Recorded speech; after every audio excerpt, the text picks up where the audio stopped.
So today we're here with Master Luthier Stephen Walter. Stephen, welcome. Thank you. Nice to be here. So I think it goes without precedent that people know who you are. Many have played your guitars. You're lauded for your craftsmanship. But for the uninitiated, can you give a little background on how you ended up with a rasp and sandpaper in your hands? Oh, sure. Well, I actually started my musical career as a drummer when I was in middle school and in high school, and I also played electric guitar and some acoustic guitar, and even had a stint playing flute for a while. Tried violin. And I live in the Chicago area, or lived in the Chicago area at that time as well when I was growing up. And Segovia would come to town pretty much every year, maybe every other year. And a friend and I, who is a friend guitarist in my band, went to see him at Orchestra Hall, and it was just an amazing thing. And at that point, I decided I wanted to play classical guitar. My parents were a little bit tired of the sort of parade of instruments that were going on, so they said no. Turns out my friend, his dad is an amateur cabinet maker and built beautiful furniture. So with the help of him and his shop, my friend and I started our own guitars. And I finished mine, and my friend didn't finish his. He sort of got involved with something else at that point. He did beautiful, immaculate work. I call my first guitar Picasso's guitar because it has sort of like a cubist element to it, but it worked. And I was able to learn to play classical guitar, start lessons, and I kept building them. My parents thought this was great, kept me out of trouble. Little did they know how much trouble I'd eventually get in with it. But so I would build one guitar, play that instrument while building the next guitar, and then, when that one was done, sell the first one for enough money for wood for the third one. So I sort of leapfrogged this through the remainder of my high school years, and even through college. I built more instruments over the summer in college.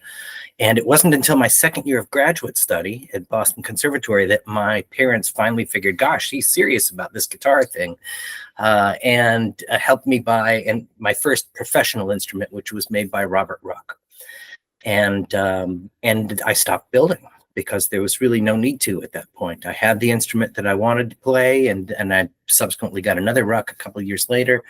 And it really wasn't until a friend of mine was having his guitar refretted by a gentleman named Frank Hasselbacher, who lived in Connecticut at that time, who was the person who built Augustine guitars.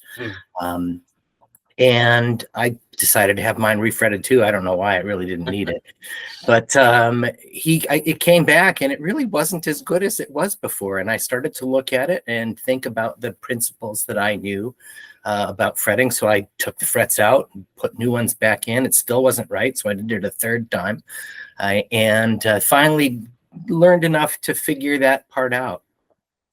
A couple of years later, I went to Florida State University to start my doctorate, studying with Bruce Holtzman. And finally, I was in a place where there were 40 or 50 world-class guitars that not only could I look at and play, but often required some kind of repair. So people would come to me because there was no other person in town. And I got a really good sense at that point of what made a great guitar, which I didn't know earlier. And, it would have been a miracle had I built a good guitar when I was in high school or college, because I didn't even know what one was supposed to sound like or feel like. So that was when I started to build again. And gosh, that was probably, well, I'm almost at 350 guitars now, so it's been quite a while. But my professional career was mostly involved with my actual training, which was as a concert artist and a teacher. I taught at Furman University for 20 years before sort of retiring from that. And as my family moved up to the Chicago area for a whole bunch of different reasons, the sort of casualty was my teaching and playing career, which didn't really bother me that much at that point.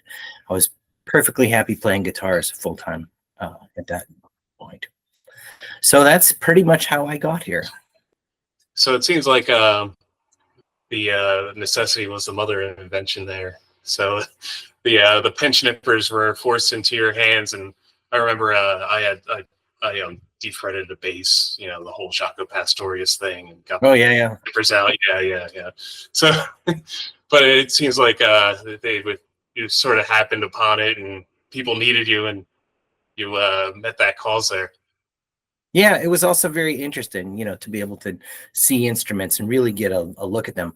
Even now, I'm so busy as a builder that I don't do repairs on instruments other than my own, unless I really want to get my hands on one of those guitars, whatever it is, in order to see what's going on inside. But a lot of times there are, nowadays there are enough people and instruments out there that if I really want to see something, I can go find it. Okay, so do you ever reverse engineer? A little bit, you can, even with a mirror and an inspection light, you can find out some things. Other things are a little bit harder to come by. Now with double top instruments, it can be difficult to see exactly what's going on. It can also be relatively easy depending on the builder. They tend to project what's going on inside the guitar on the outside, because you can see the sort of distortion of the soundboard because they're so light. That if you get a reflection of light, you can kind of see where it's really thin, or where the double top actually is, or where it's reinforced for added pressure, like under the bridge. Interesting. So we'll move into maybe how the sausage is made. So from the moment you select the wood to the moment you put the final string on, what would you say is the part of the process you dread most, if any? Finishing is it. It used to be binding, but now I'm good enough at binding that it doesn't bother me as much anymore. But finishing, most people don't realize that finishing is about half of the process of building a guitar. If you're doing it right. I use French polish for a number of reasons. Mm-hmm. And that French polish is a little bit of a tricky term. It's actually French polish is a name for the way you apply a finish. And it's almost always shellac, or a shellac-based or spirit varnish, which just means it's shellac and alcohol-based kind of finish. I use this for several reasons. One is that it is probably acoustically the best for classical guitars. It doesn't interfere with any of the vibrations. Varnishes can get a little bit too thick sometimes and put a little bit more weight on the soundboard. Same thing with lacquers if they're not applied well. You remember seeing Ramirez guitars from like the 70s where they look like they were dipped in lacquer. You could see, particularly at any of the sort of square joints where the neck heel joins the side, or where the bridge joins the soundboard, there looks to be like a little ramp of varnish that just dried on because it was applied so thickly. And that can inhibit vibration. I also use French polish because my finish is actually edible. I wouldn't advise it because it's something like 196 proof, but it is. I use all food grade products, not necessarily on purpose. I mean, partially I like to use in Chicago. I can get basically what we call Everclear, 196 Mm-hmm. proof. Liquor, of vodka, I guess it is. And I can get it at any time of day. I mean, any day of the week, and it's handy. I get strange looks when on a Wednesday morning at 10:30, I'm in the grocery store with a 1.75 bottle of Everclear, but usually people just figure I'm having a bad day. But it's that I use that for my finishes. And shellac, of course, is a food grade substance, and some of the other additives that we would use, like sandrac or gum mastic, are also edible. So that's and so it's good for health reasons as well, and also because my shop is in the basement of my house, and I can't spray here. I mean, I couldn't even, do it outside. It's the laws governing the suburb that I live in are pretty strict regarding that kind of thing. I would need to have a professional shop, a certified spray booth, with explosion-proof lights and all of that kind of thing. So it's just, Wow. I would love to be in a position where I could spray something like a catalyzed polyurethane on the back and sides and neck because of its durability, and then French polish the top. But, while I'm still up here in the suburbs of Chicago, it's just going to have to be French polish for now. It's a long process, and you have to always sort of look at the reason I'm getting back to your question. The reason that I sort of dread it is because it's never perfect. There will Hmm. always be something that you can do to make it maybe a little bit better. So you have to just at a certain point say it's done, even though, you want to kind of try to make something a little bit better about it. So, Yeah, so and that's, you probably also want to watch how much exposure to Everclear you get too. So well, yeah, I guess, yeah, because your skin absorbs alcohol. This is yeah, yeah. this is the reason that I don't use the denatured stuff that Hmm. you'd get at the hardware store, which is a lot cheaper, because it is, toxic, and even you breathe it in, I suppose I have good enough ventilation that at least my wife and family haven't noticed that I've been finishing. Yeah, yeah. So I guess, what do you find is your favorite part of the process, or the most cathartic? Is it? Well, I guess, is it the lathe? It's always the lathe. I don't use a lathe. We Oh, you don't don't use a typically lathe. node for a, there's one piece, one tool that I built that's involved in making the rosettes that I used a lathe for, but otherwise I don't even have one. But Wow. yeah, the lathe work, of course, because the wood chips are flying everywhere, and it's a lot of fun because you're getting rid of a lot of wood at one time. Actually, I think my favorite part, I don't know if it's cathartic, but my favorite part of building guitars is starting out, is selecting wood, because it's all this possibility at that point. Hmm. And also, I'm in the fortunate position now that I know probably, well, let's just say many of the people who order guitars from me. So what that means is that for a month, I'm going to be thinking about that person every time Hmm. I come down to the shop, which is just about every day of the week. So hopefully I like that person. But because of that, that's a nice thing. And so, many of these people, because I've been involved as a player and as a builder for such a long time, a lot of them are my good friends and or new friends. And it's fun to think about them and the way they play and what kind of sound that I want to make for them with a guitar. So that's to me probably the most fun. Yeah, so I could go off on a couple tangents here, because you said a lot. Maybe the first thing is, do you ever get into, say, a flow state? I know performing, especially with Bach, you get into that sort of state of flow. Um, do you ever have a specific part where you just put on Bach, or return to forever and get into that groove? It's funny. I don't listen to music in the shop. Oh, really? Yeah, because there's always noise going on, Yeah, yeah. and it's just adding to it. As someone who's been doing this now for, gosh, I mean, if I started when I was 16, and that was a long time ago. I've been doing this for 40 years, and my hearing is something that I want to protect. So Hmm. that in order to hear the music over the sort of daily workings of whatever I'm doing, I would have to have it pretty loud. So that's Yeah, something that I avoid. And also, I'm using power tools. I am not a purist in any way that, yeah. I'm not Geppetto just sitting there carving everything.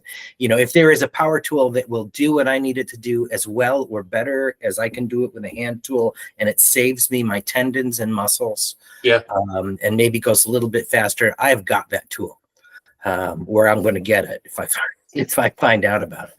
So there is some noise involved. I have to be careful with that. I'm always using hearing protection. I have, of course, a respirator, kind of a dust Mhm. mask that I use as well to try to maintain my health as much as possible. But no, it's kind of interrupting as well. This is one of the things that a lot of people, I think, don't understand when you've had a lot of training as a professional musician, is that there is almost no such thing as background music. Um, and I learned this. I remember when I was shortly after I finished my doctorate and I started teaching, I decided I wanted to listen to. I had to drive from Asheville to the town I lived, which was Hendersonville in North Carolina, about a half hour. And I decided that I wanted to put on a Mahler symphony. So I put one of my favorite Mahler symphonies. I put it on, and all of a sudden I sort of looked around and didn't know where I was. I had been on the interstate, and it took me another, this was before like cell phone, being able to always navigate where you are. And I found myself at a completely wrong exit. I had missed my turn by, a bunch of times. and realized probably it wasn't such a good idea to be that distracted. So, Yeah.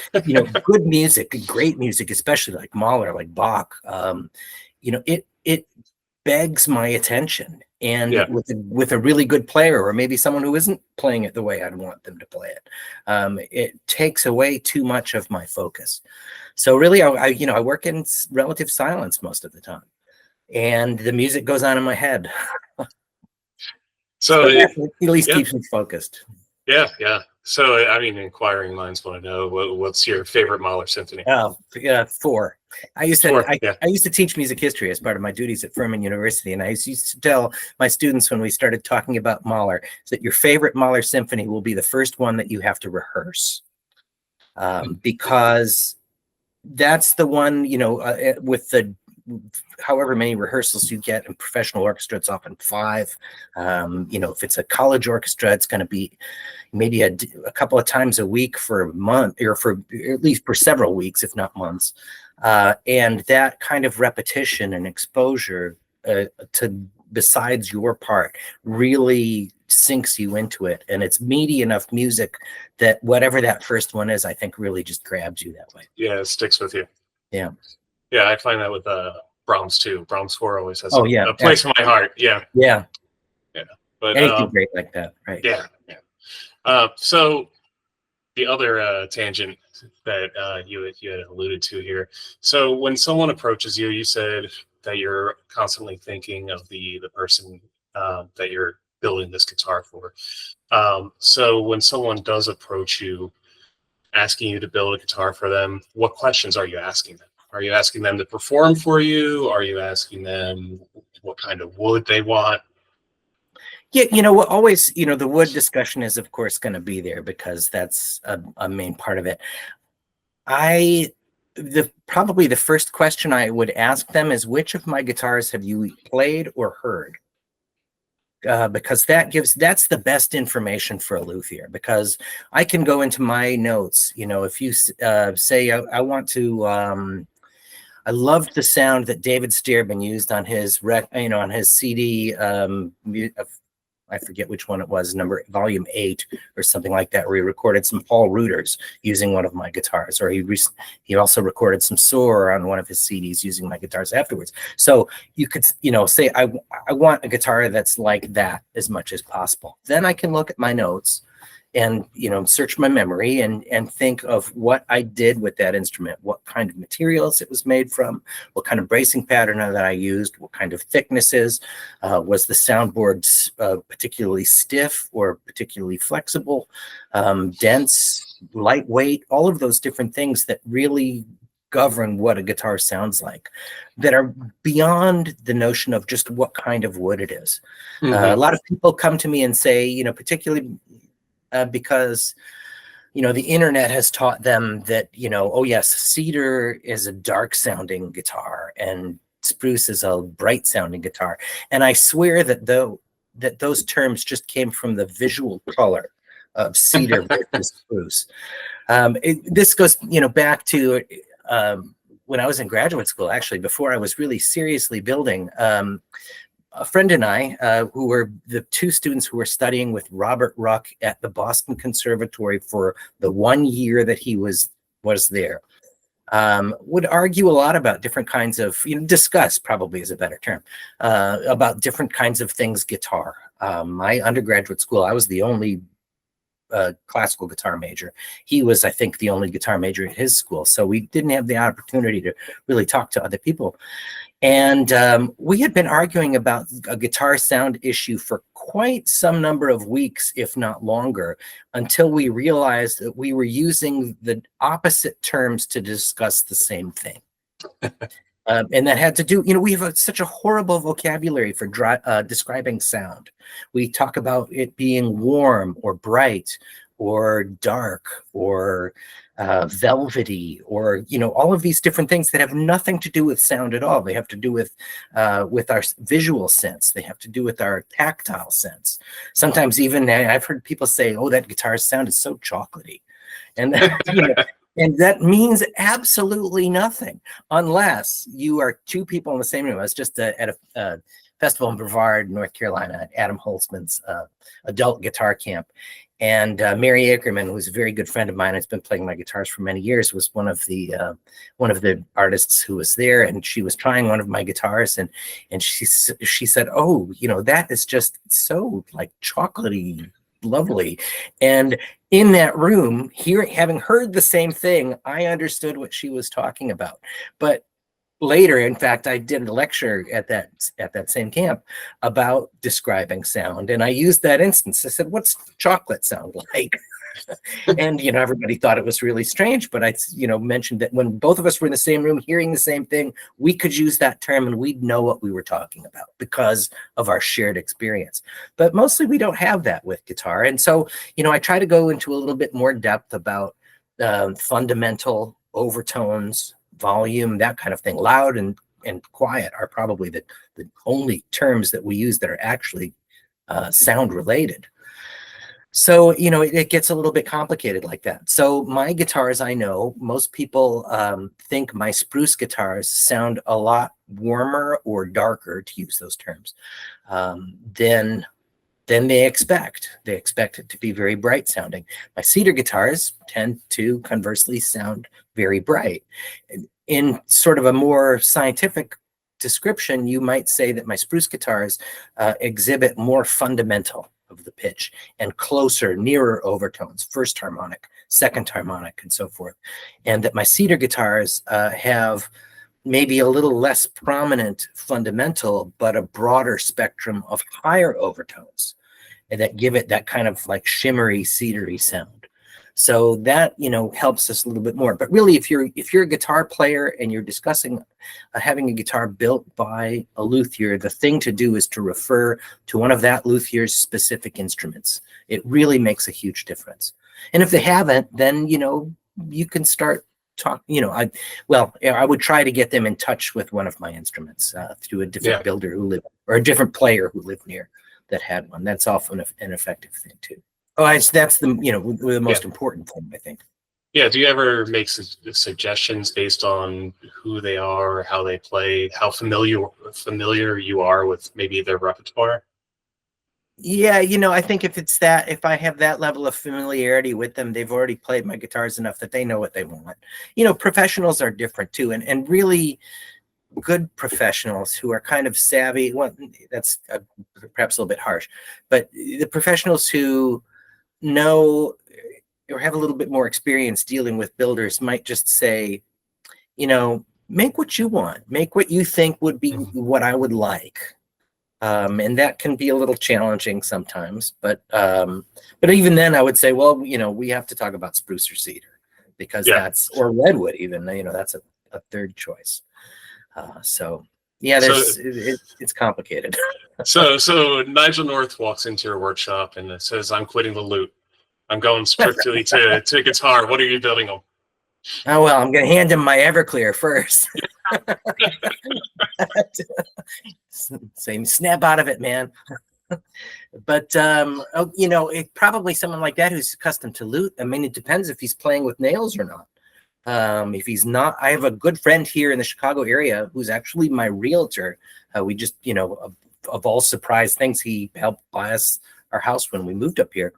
Didn't know that he was a guitar player, and he studied with the Pujol method and plays with no nails, and plays quite well with no nails, and makes a huge sound. So he has one of my cedar guitars now. And sounds very good on it, but he comes by and plays new instruments when I have them occasionally. And, he sounds good on spruce too. That's kind of I think a good player will manage to sound good on whatever material. It's not as, I think it's not as important as people might come to believe, but because you can make if you're a good player, you can make great sounds on spruce or cedar. You might have to work a little bit harder for some sounds rather than others, but you can do it. Absolutely. I know firsthand Nigel doesn't, like I'm on a first name basis. Nigel North doesn't play with fingernails. So. Right. I didn't figure he did. Okay. So how bespoke is too bespoke? So again, Nigel comes in and he says, "I want the resonance of the back of the guitar to be 432 hertz on the nose. You know, if it's Nigel North, I might try. But no, you know, it's one of those things that, yeah, there gets to be a point where there's just too much information available to people, and you know, I would probably try to steer someone like that to one of my Luthier colleagues who would be interested in that kind of challenge. And this happens, like, you know, it used to happen to be probably much earlier on, where somebody would say, you know, I want to have a guitar that you build, but I want it to like sound like a cross between a Hauser and a Humphrey, you know, and that's, you know, that's just not, I can't do that. Yeah. I can make a guitar that sounds like me, you know, and if you Mm-hmm. want that, that's wonderful. Be happy to work with you. If you don't, you know, ask Hauser or Humphrey to see if they can, you know, make a guitar that sounds a little bit more to your benefit at that point.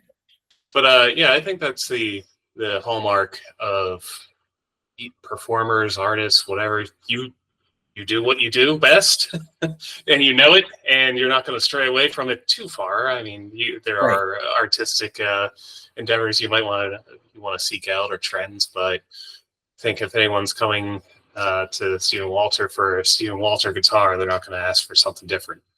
Yeah, more and more that's true. But you know, again, but still, I get some pretty strange requests at times, and if I get something that pulls me out of my comfort zone or is no longer representative of what I feel like I hate to use the word, but brand is, then I try to send them someplace else, you know, to somebody who's gonna satisfy their needs more than I will probably do. A good example of that is with my rosettes. Sometimes people will ask me if they can, you know, custom make or custom design a rosette, and I usually just say no, because that's a feature of my instruments it's an identifying feature of my instruments. Mm-hmm. I started to make my rosette design and was considering doing something else. And this was probably about 20 years ago. At a festival, I bumped into Jason Vio, and he said, "Oh, I was teaching the other day, and one of the guys had your guitar. I really like the sound. I could tell by the rosette." And I thought, well, okay, now I have to make that rosette for the rest of my life. Yeah, But it's not something that I'm unhappy about. I like my rosette design, but there are certain builders, Bob Ruck, for example, I think that made a different rosette for every instrument that he built, which is, I think he built maybe 800 or 900 guitars, if not 1,000. It's mind-boggling. It makes my stomach hurt to think about designing different rosettes each time. That's not why I build guitars. I really, you know, that the whole decorative aspect, I want to stick with one thing and do that, because that's not what I'm really interested in so much. It's the sound, the playability, you know, that's what I really want to focus on. And the rosette pattern was like, literally, I would quit if I had to do a different design each time. Yeah, and you know, on the same token, that's your maker's mark. That's something that's on string, and like you said, Jason recognized it, and that's sort of your calling card. Right. Steve Connor's another builder who very much, you know, personalizes instruments for people, and they're wonderful. I love to see them. The people really enjoy it. They really like their guitars. They love their guitars. But that's kind of something that he really likes to do, and that he really likes to get to know the player, and to figure out something that will make that guitar unique to that player. And that's wonderful. I think it's great. It's just not, I just don't have that. Yeah. On Steve Connor, I saw recently that he actually made a rosette comprised of cats in the likeness of his own pet. Yeah, it was great. But yeah, that's what he would do, and he would love doing that. I mean, that, you know, I just don't. We're different temperaments, Steve Connor and I. So, and he's great. I love him, but that would drive me crazy. Yeah. So I guess sticking in that same vein, you know, being what's in your wheelhouse versus maybe what's not, or something that you don't want to pursue. So, what are some of the trends that you're seeing today? And I know you make some models in the Humphrey style with the raised fingerboard, and I was lucky enough. I played one at the classical guitar store here in Philadelphia. It's a staple. Absolutely love that guitar, and even tempted to maybe purchase it. Don't tell Bill Newman. Um, uh, but I could go on. But how do you choose what to experiment with and what to leave on the cutting room floor? That's a really good question. So, so in terms of, well, let me sort of address the last part of that question first. What I do, with Tom Humphrey was probably my only professional influence of somebody that I got to talk with. I never worked in his workshop. But as I was a student at Florida State, he and Bruce Holtzman were very good friends, and there were a bunch of Tom's instruments down there. And often he would ask if I would do some repairs on them instead of having the person, send it all the way up to him and then send it back. And so we talked on the phone several times and got to know a little bit about his guitars, got to see a whole bunch of them and see how they were made. In fact, he taught me how to remove a bridge. That was probably, removing a bridge with him on the phone on one of his guitars was probably, I'm sure it's going to take 3 years off my life at least. Hair-raising experience. He said, you can do it this way, or you can do it the Spanish way, which they just take this big piece of wood and a big mallet and they go wham. So we'll do it your way. But I loved Tom's guitars, and in fact, I had one. I had a really great one, a cedar built in 1994 that I sold 3 weeks before he died. It made me super sad that, of course I would have kept it. I would have loved to have that memory of him. But it was a guitar that taught me a lot about building. I really came to love the Millennium design, and he gave me permission to use the design. A lot of people said, he has told other people back then that I was the only one that asked, but that's for whatever that's worth. So I don't really consider that too much of an experiment, and lots of people used a raised fingerboard, although the Millennium design is a little bit more complex than that. Apart from that, I have some of my own innovations. I tend to use all wood lattice as my bracing pattern. Lattice bracing, of course, is one of the things the past 30 or 40 years that has come onto the scene.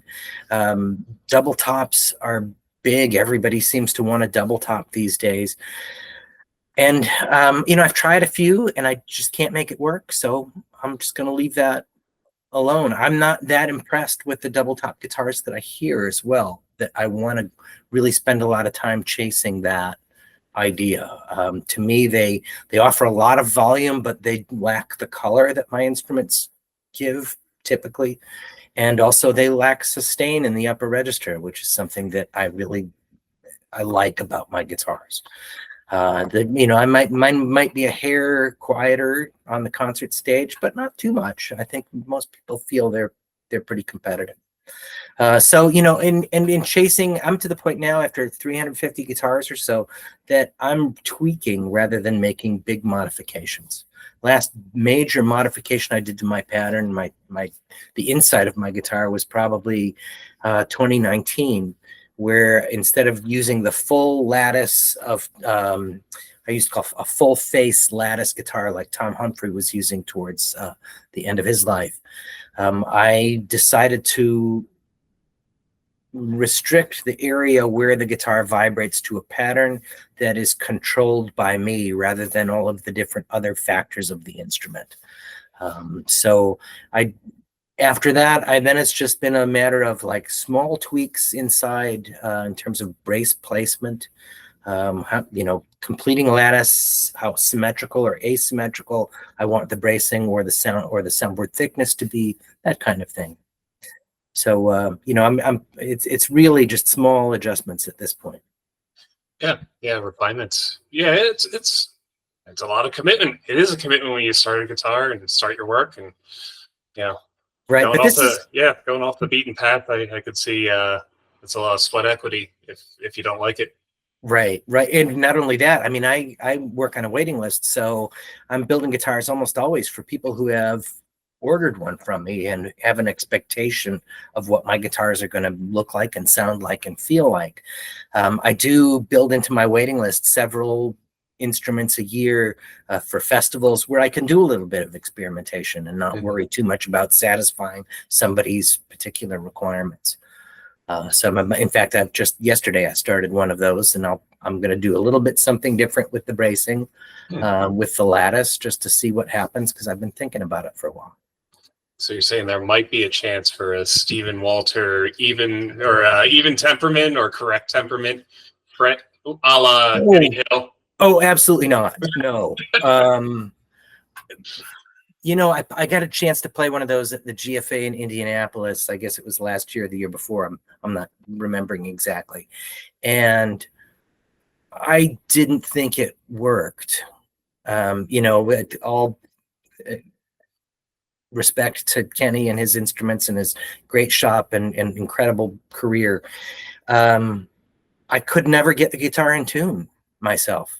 That was part of the problem, is that it just never seemed to want to be, the way I tune instruments. It just didn't seem to want to ever be in tune. And then I didn't notice that it had anything, the intonation was any better. I don't think the intonation on my guitars is bad. I work very hard to get it to be as accurate as possible. But also I recognize as a player, there are going to be certain positions, certain chords that are going to pull strings out of tune or push them out of tune. And one of the things that I like to do on my instruments is I use very tall fret wire in order to make adjusting with your left hand a lot easier. So if I'm playing a chord and I feel like perhaps the third string is sharp, I can push down a little bit, towards that fret and make that pitch a little bit flatter. And that's, if you're an accomplished player and you're looking for really good intonation, that's kind of the thing you have to do. Yeah, absolutely. So you had mentioned a waiting list. So prior to this call, I rang up the classical guitar store, and I did talk to Bill Newman. He's the owner there, and of course, the first thing he did is log all your works. He said he's gotten his hands on a couple of your guitars. They're all fantastic. Nice, thank you. Yeah, and one of the questions he asked me to convey to you is, what is the lead time currently estimated? Roughly, for orders. Someone comes in, says they want a guitar. What should they expect there? I'm at about 2.5 to 3 years at this point. So it's, nice, comfortable place for me. I know it's a long time for people. I'm also learning, though, with a waiting list that's a few years long, that it's not always as solid as you think it might be, so I, try to keep in touch with people on the list, try to make sure that they're still interested. If a hole opens up, then, I might be able to call some of those folks and offer them a guitar sooner. So that, that it's a little bit of a tricky thing managing a wait list in that sense, especially since when someone gets on my wait list by putting a deposit down on the instrument, I am guaranteeing them, a delivery at roughly that time, but I'm also guaranteeing that price. I don't raise my prices, sort of on an ad hoc basis. I remember years ago, I ordered a guitar from Herman Hauser, and got on his list, and they don't require a deposit at all. But he said, expect 6 to 7% increase in price every year, which ended up being, I think at that time when I got on the list, it was around 14,000. And then when they contacted me and said that I was up, it was around 18,000. Oh, wow. A little bit more than I was wanting to spend. So I allowed them to offer it to somebody else. Yeah. The sliding scale always gets you. So right. So what do you consider your pièce de résistance? Or maybe it doesn't have to be the most luxurious. It could be the most sentimental to you. Okay, so I'm going to go with Humphrey on this. Yeah. Tom Humphrey, when asked the same question, said, "My best guitar is in the future."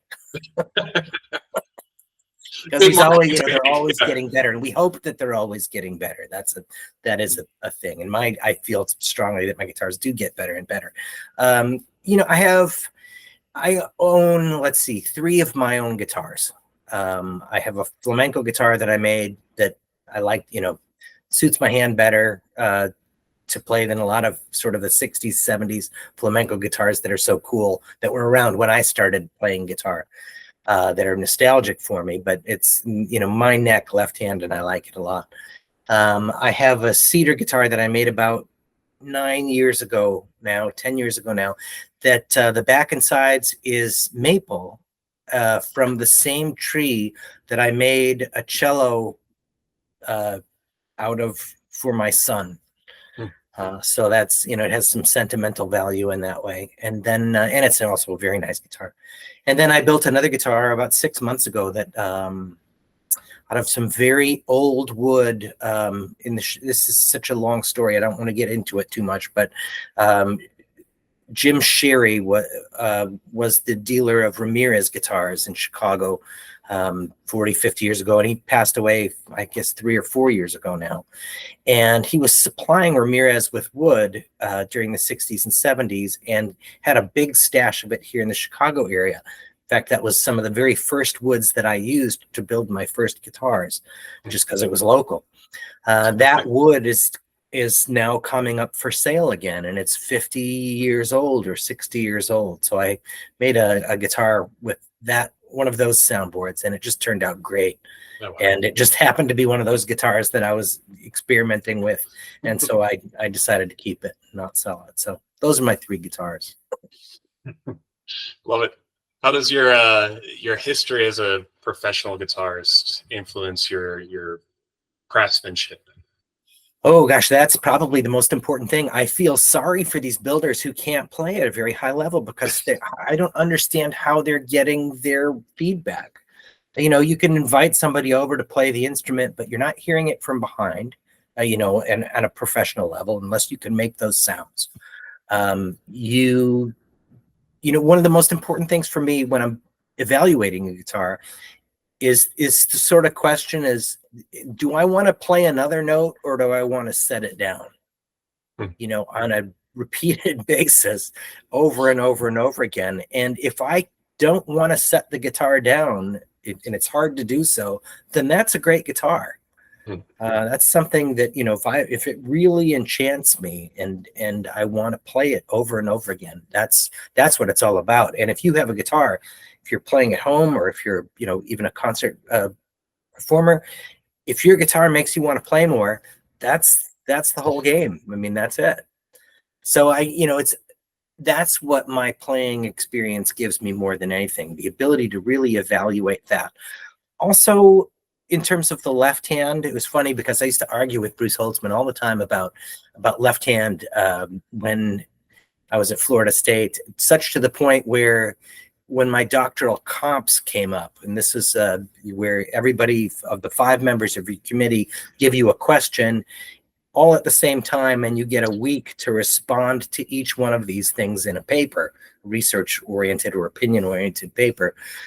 Bruce said, write it about left hand and left hand technique. So, it was that study and the ability. I had a student when I was in Boston who was a surgeon, and he gave me his surgical anatomy of the hand books that he used in school. Didn't need them anymore. And so I, dug those books out and was looking to see, okay, what's going on mechanically in the hand? How does this work? How am I playing? And that kind of informed me to the neck shape that I use currently. That varies, that most people or many guitar players say that my guitars are very easy to play, and that fits in the hands. Gratifying. Yeah, that's gratifying to me, and it's very purposeful though, and it's about how I shape the neck to very subtly manipulate the player into putting your thumb in the right place. So that's another way that my experience sort of affects that. Yeah, and knowing from my experience of playing yours, it's very ergonomic. It does fit in the hand very nicely. There's something to it. and I've also, on the same token, played guitars that it feels like you're holding a Louisville Slugger. Oh, Um, yeah. I have a 69 Ramirez flamenco guitar that I swear the neck came straight from a hardware store as a 2x4. I mean, it's just, I can't play it. It's, I'm thinking about carving it down, but I hate to step on somebody else's toes, even though they're probably not with us anymore as a builder. yeah, and yeah, I've met some guitarists that sort of take pride in, oh, my guitar's a little hard to play, but I make it sound good. It's, Right. I don't know. Is there any use in being a martyr at that point? Yeah, well, there's, you don't see that much these days. It was, Mhm. more 10, 20, 30 years ago, you'd probably see a little bit of that. Now, even some of the hardcore macho players that I've known are coming down to, yeah, gosh, this hurts. And I don't want it to hurt anymore. So, Yeah, I hope so, because that's really a something that we need to be better informed about, because it shouldn't hurt to play. yeah, and you see a runner, they're not going to run in Oxfords just because it's harder. They're gonna, Yeah, or they like the way they gonna look, or choose I to, look really good in these shoes. yeah. Right. But so I guess where does your inspiration source from, and what motivates you in your creative process? Again, we spoke about sort of your maker's mark of how you fashion your rosettes, and that's unchanging, and that might be out of necessity, but it's also, you're known for them. Right. So what inspires you to create? And Well, there, as a player, again, I have this vision of sound, and that's in the ether, between my ears, that um and it actually, back briefly to the cello that I made for my son. I've made two cellos, and I studied it for a long time. I He had the benefit, and I had the benefit of him studying with a teacher that had a Ruggieri cello from the 17th century, late 17th century. The Ruggieri was a Cremona builder. If you walked down from Stradivari's shop a couple blocks, you might have come across his shop at that time. Probably the third best or third well-known tier of builders at that time in Cremona. And because my son wasn't old enough to drive at that point, I would drive him to his lesson, and I'd sit in his lesson, and I got a chance to listen to this thing as I was thinking about building a cello. And so I had this amazing sound in my head, and it actually translated to the two instruments that I did build. And very much the same, I think, is when I didn't know, as a young builder, I didn't know what a great guitar was supposed to sound like, so my guitarists were not great. But now, again, as I play a guitar that I've built just recently, I know I strung one up a couple days ago, and I hear it, and there's a lot about it that I really like. I mean, maybe 98% of it I really, really like. But there's that 2% where I think, this could be a little bit better. This could be, the match in color between these two strings could be a little bit better, or the sustain and this particular note could be better, or you name it. There are a bunch of really tiny details that most people probably wouldn't recognize, and those are the things that inspire me to keep getting better and to keep working at it. And also my relationship with several players that I have. Evan Tauscher, somebody who's played a number of my guitars over the years. He's now collecting guitars and selling them, and he's always got something coming in and going out, and he's developed a really nice perspective on various different styles of guitars, whether they be traditional and old, something like a Simplicio, or whether it's the latest double top builder out of Germany. And he has an appreciation for all of those different styles. I know he tries to subtly steer me in certain directions every now and again, and every now and then I let him. But so, and a few other players too as well, that have played my guitars over long periods of time. We'll talk about them. Bob Texera, Mary Akerman, certainly those folks. Andrew Zone, guys that I knew, went to school with, and Adam Holtzman, of course. Can't leave him out. Yeah. Bruce was one of those guys for a long time, but sadly left us too early. Yeah. So one thing I heard, and that's very reassuring, is it sounds like you're very meticulous in what you're producing. And there's something to say about fine craftsmanship and not leaving good enough alone and knowing when to leave good enough alone. So if you ever are not satisfied with the sound of an instrument, do you just throw it in a wood pile and start over, or are you able to salvage it? It depends. Gosh, in the past 10 years, maybe even 20 years, I don't think there have been more than one or two guitars that I just didn't like. Mhm. In some ways, some are better than others, of course. And I knew the most recent instance, maybe 4 years ago, I wasn't entirely happy with it. It was kind of a new design instrument, and the chance came up a couple years later, and I just replaced the guitar. I think he liked the guitar better than I did, but it was something that I just offered. I just said, "Hey, well, how about I make you a new guitar?" And it made me feel better. I think it made him feel better. It's still hanging on my wall. I'm trying to figure out what to do with it.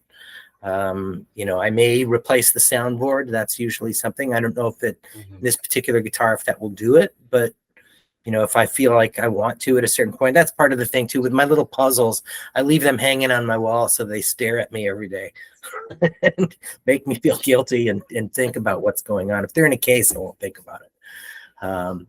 Yeah, and and it may be that one, hits the wood fire pile. And I've gotten flack before for burning guitars or pieces of guitar. We generate so much scrap wood, guitar builders. Yeah. You really wouldn't believe it. And I'm trying to think of the most environmentally satisfactory or responsible way to get rid of this stuff. I think it's probably just going in a landfill at this point. It'd be great if somebody could use some of these little pieces of wood, but they are crazy odds and ends that nobody really wants or needs. Yeah. And it's harder to find people to use them than that. I have spent, when we make fires outside, if we're sitting in the backyard on a cool evening, yeah, there's probably some guitar wood in there. Well, I mean, it burns clean because it's Everclear. So well, that's right. Yeah, the finish, but it's very dry, so it makes. I don't need a lot of fire starter. It's just a couple little pieces of spruce broken up and a match, and there she goes. Yeah. So the next guitar you throw into the junk pile, I'll give you my shipping address, and I'll take care of it for you. Well, it's the thing, though. I mean, usually if it's to the point where I'm going to burn that piece, like for example, I posted a picture of a guitar neck sticking out of my fire pit, slow motion flames, and a lot of people on Facebook, from particularly places that are not as privileged as we are, were aghast, saying, somebody could have used that. And no, you couldn't have, because it broke while I was building it. And if it were reparable, I would have done it, and so at a certain point, you just have to say, that's just not going to make it. And you move on. It's a bad day, but better than to have something that you don't, feel like you can fully stand behind when it's finished at the end of the day. So what advice do you have for players choosing their next guitar? So we had the wood conversation, is that really make or break consideration to someone who likes to play Soar or say Brower?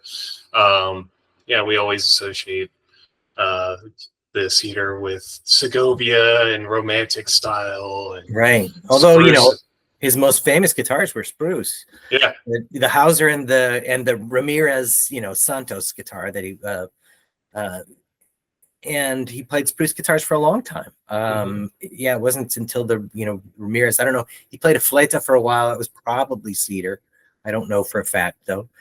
And it suited. I think he just played what suited his expression, and at that time, that was the instrument that did it for him.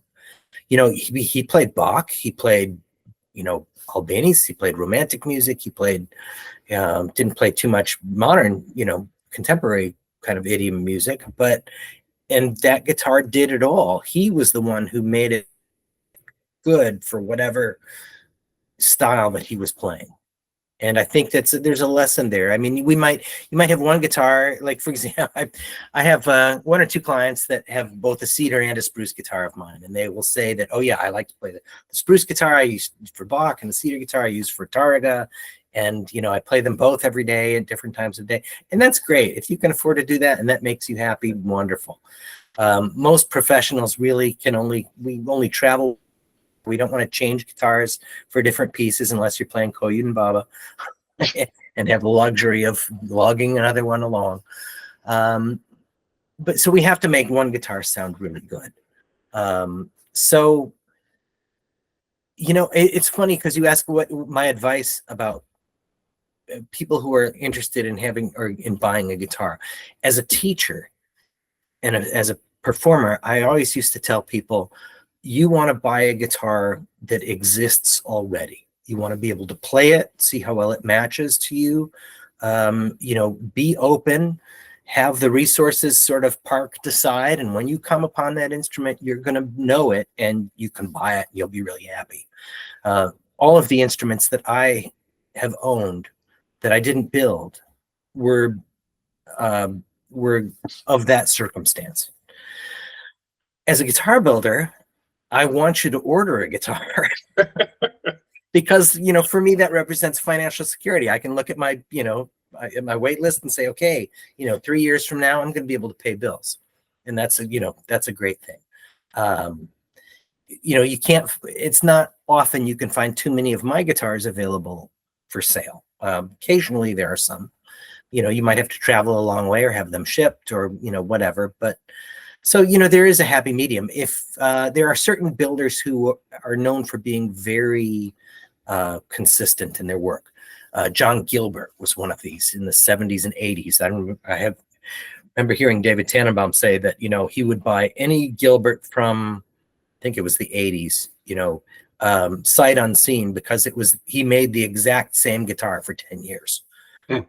And that was his gig. I mean, he was an engineer by training, and he weighed and measured all of his materials so that they would be as even as possible, so that you would know how to treat them.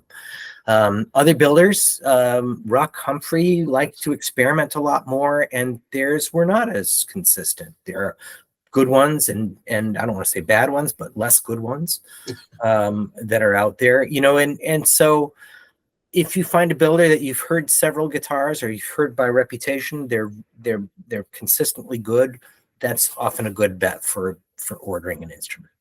I mean, I feel my guitars are that way. In particular, again, if you can tell me, oh yeah, I've played number 321, number 293, and these, then I can look back at my notes and say, okay, I know what you're talking about. I know what you want. So say we're sitting in the guitar store, and I hear people experimenting with the guitars, playing Leonda, of course, or repertoire. That's fine. That's probably what you're going to be playing on the guitar. But one approach I take is I sound like a madman, but I'll bring the harmonics all over. I'll play sequentially up the neck. I will play the guitar and see how long it resonates for. What other considerations should one make? I've been trying out guitars for a long time, and I find that I like to have 2 or 3 pieces that I can always play the same pieces to see how well guitars do certain things. For me, I like to play Registro by Antonio Lauro to see generally how the guitar speaks, what kind of voice it has, if I like the sound, if it really makes me want to play in a very expressive way or try different musical things. It covers a fairly good range of the instrument as well, from the low E probably up to, gosh, does it even get to the high E on the 12th fret? Maybe not. Might be just E flat. I don't remember, or D. But it covers a good portion of the guitar. I also like to play the Prelude from La Catedral by Barrios because that, you know, it exposes weaknesses in the upper register faster than any other piece that I know, perhaps. There's another tune by Gil Armando Reyes called some say Ella Perguntar, I think is the name of it, that also does the same thing. And then, you know, if you really need to see how the bass sings, there's nothing better than Villalobos Prelude number 1. You know, that's an old standby. So I can play those 3 pieces probably, you know, woken up at 3 o'clock in the morning with a gun to my head and, Yeah. you know, and a belly full of Everclear. Yeah. That's right. Right. So that's, you know, that having something that you can really compare apples to apples, you know, as much as possible. What you mentioned, you know, playing up the first string fret by fret while damping all of the other strings also tells you a lot about if there are any dead spots on the neck, or what we call wolf tones, where the sound gets overexcited and then cancels its own vibration out. Yeah, there's, you know, and sometimes people like to have a piece by Bach to see how well the voices separate. You know, can you hear everything that's going on? That's a thing, though, that you can almost feel in any great guitar as you're playing it. I know that if, you know, with my guitars, that if I just think about bringing a voice out more, it just comes out. Because, you know, it's sort of responding so easily to what my hands want it to do. That's what I really enjoy about it. And that, again, that's something that I've been cultivating in my instruments. Yeah, and I'll try to invoke the orchestra, so see how my trumpet sounds, see how the cello sounds. Yeah, absolutely. Yeah, right. Not only by moving your hand, you know, closer to the bridge or farther away, but by playing with different parts of your nail. Absolutely, that's all that timbral stuff, and that's you know, that's often a deficiency in a lot of modern guitars. Because it really exposes it. Yeah, and people don't. You know, there's the notion of, you know, whether the guitar is an orchestra or the guitar is a piano has been a debate that's been going on for probably decades now, you know, and now I think a lot of players lean towards the guitar as a piano thing. They're making one sound all the time. You don't hear a lot of players like Bream or Segovia, although Jorge Caballero is a player that's that's really, you know, re-emphasizing that aspect of playing, of color. Yeah, absolutely. So a couple final questions. I don't want to hold you up, but I'm getting greedy. So I imagine you attend several concerts. Have you ever met an artist that plays your guitars but may not have known who they were speaking with or playing for? No, I think now you know, they know me if I'm there. Okay. Although there was a funny instance when I was teaching at Furman University in South Carolina. They asked me to judge the South Carolina Music Educators Association guitar competition part, and if with the MTNA, maybe it's MTNA, I forget which one. I think it was MTNA. And it's a long stretch of literature. It's like they're playing 25 or 30 minutes at this point. And somebody came on, it was a young man, came on the stage, and he started playing this guitar. And I was looking at the guitar and listening to it and thinking, gosh, that thing is so familiar sounding. And you know, it's like, why, you know, who built that thing and what is it? I mean, finally, after the thing ended, I asked him, I said, you know, who built your guitar? He said, you did. And it just happened to be one of these instruments that I was, before I'd started making my own rosette design, that I was using a typical, it was a rosette that has carnations around the sound hole that several people at one school that I had sent a bunch of them to started to think they looked like tomatoes. So this particular gentleman, or it was a different person, who then ordered a guitar for me, but he didn't want one of those tomato rosettes. So I chose something different. And that's why I didn't recognize, you know, I recognized aspects of the guitar, but the rosette was just like, you know, that was definitely not what I'd used. Yeah. So, and I didn't know the gentleman who was playing because he had bought the guitar from the person I built it for, but that was pretty funny. Well, at least you eat your own cooking. You like Yeah, what that's right. you. I liked the guitar. That was my favorite thing. I was like, wow, that's a nice guitar. I wonder who built that. So, Oh, you flatter yourself. So, finally, uh, what's it like knowing that a performer is using your handiwork for concerts or albums, what have you, even teaching? Uh, I would think that that must be so fulfilling, knowing that your instrument is helping make, say, new music and delighting, hell, now thousands of people. yeah, it is really nice. But what I focus on and what makes me most gratified is that I've satisfied the person who's buying the guitar and the person who continues to use it to make their music, to play concerts or record CDs. It's not so much the secondary audience that drives me in a sense, but it's that it makes me happy that that person continues to use my instruments for their projects. That tells me I've done something really well. Well, it goes without saying you do it really well. So I want to thank you for your time. It's been a pleasure, and I apologize to everyone that is on your wait list for taking up an hour of your time. They'll live. But Thank you so much. yeah, It it's was a been great. pleasure to be with you. So